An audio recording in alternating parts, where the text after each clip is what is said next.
Bom, e nesse final de semana, o prefeito Rogério Cruz completou 100 dias à frente do Paço em meio a turbulências e sinais de composição de nova força política. Vamos ver um resumo sobre esses 3 meses e pouco de governo. Maguito Vilela morre em 13 de janeiro e Rogério Cruz assume. No restante do mês, aprova programas como Renda Família, IPTU Social e outras ações como forma de suavizar os efeitos da pandemia na capital. Em fevereiro, começa a queda de braço entre o grupo de Rogério Cruz, Republicanos Igreja Universal, e do grupo do MDB de Daniel Vilela, que ameaça deixar a administração municipal.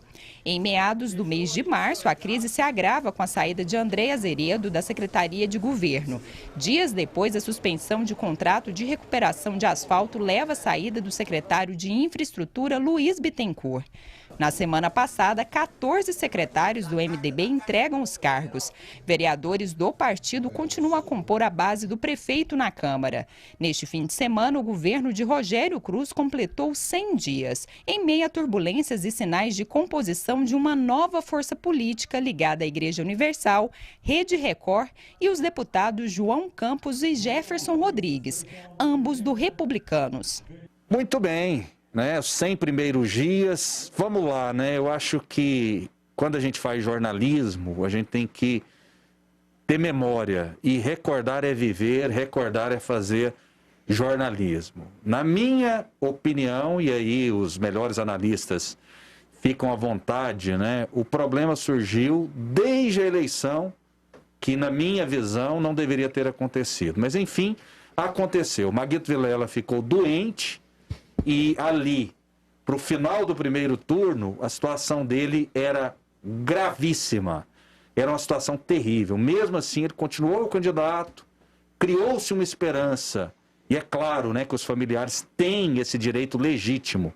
Mas politicamente criou essa esperança de que ele se recuperasse, algo que seria muito difícil de acontecer, mesmo contando com os principais médicos aí do Brasil e talvez entre os melhores do mundo, e Maguito Vilela, ele acabou falecendo. No meio de tudo isso, discutiu-se aí nomes, plano de governo, mas todo mundo sabia que ainda que Maguito Vilela tivesse sobrevivido, ele teria uma recuperação lenta. Rogério Cruz assumiria.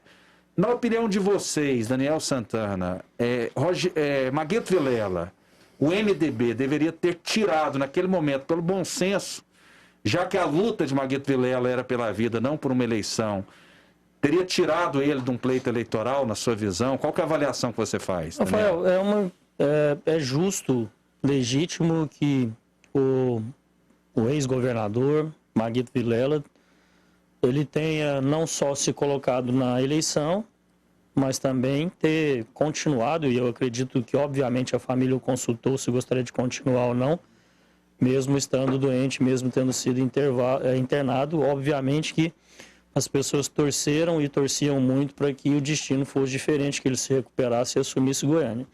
Acho que, por cautela, eu concordo com você que o projeto do PMDB poderia ter colocado outra pessoa no seu lugar. A gente tem até que ver juridicamente até quando isso era possível e se era possível de acontecer, para a gente aqui não falar uma leviandade. Mas seu próprio filho... Era possível. Seu próprio filho, Daniel Vilela, poderia ter assumido no seu lugar e dar até condições para que o pai pudesse se recuperar de maneira tranquila e depois voltar a integrar o projeto do filho na Prefeitura de Goiânia, caso eleito.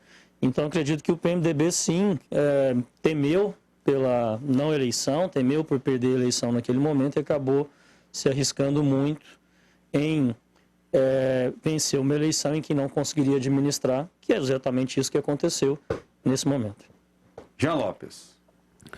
Para me concordar com a tese de vocês, com essa que o Daniel acabou de falar, eu teria que ter conhecimento da posição da junta médica que cuidava do então candidato Maguito Vilela. Jean, nós fizemos uma cobertura detalhada aqui no dia da eleição do segundo turno. Nós conseguimos uma declaração bombástica de que os médicos teriam salvado o Maguito naquele dia, se eu não me engano, 15 de novembro, eu tenho que confirmar a data, teriam salvado na unha, que a situação já era gravíssima. Então, o nosso jornalismo em Goiás acompanhou passo a passo a situação, em loco, fomos a única equipe que foi a São Paulo. Dia 20 de novembro. Acompanhar esse caso. Dia 20 de novembro, a gente já tinha uma informação assim, concretíssima de que a situação seria praticamente irreversível, Jean. Não, e se o jornalismo foi de vocês aqui, na época não estava, eu confio plenamente porque aqui se faz um grande jornalismo de alta qualidade. Mas o que eu quero dizer, Rafael, porque existe um outro lado da moeda, e essa situação, quando a gente está falando de vida de pessoas, eu tenho muito cuidado em dar opinião incisiva. Né? Se ele se recuperasse, fosse tirado do pleito e se recuperasse, como que ele poderia olhar para os seus parceiros de partido, para os seus...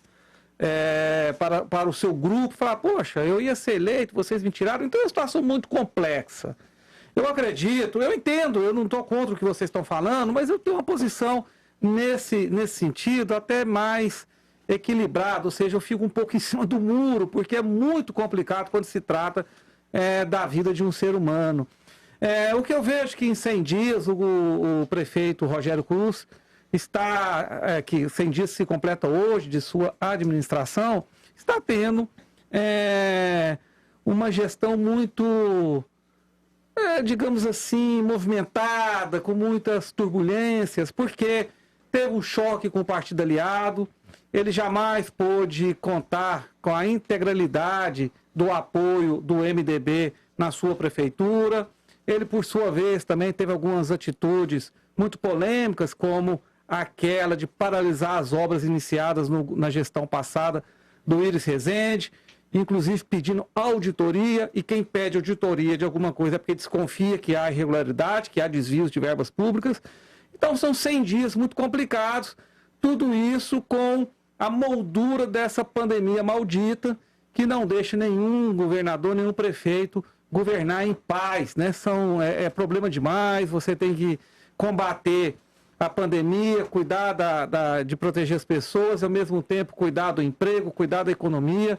Eu não vou julgar o prefeito Rogério Cruz nesses 100 dias de mandato, porque realmente não é fácil governar dentro da situação que o Brasil, aliás, que o mundo está passando, provocada pela Covid-19, Rafael. Muito bem, promotor de justiça, Fernando Krebs, a sua avaliação sobre os 100 dias de Rogério Cruz à frente da Prefeitura de Goiânia.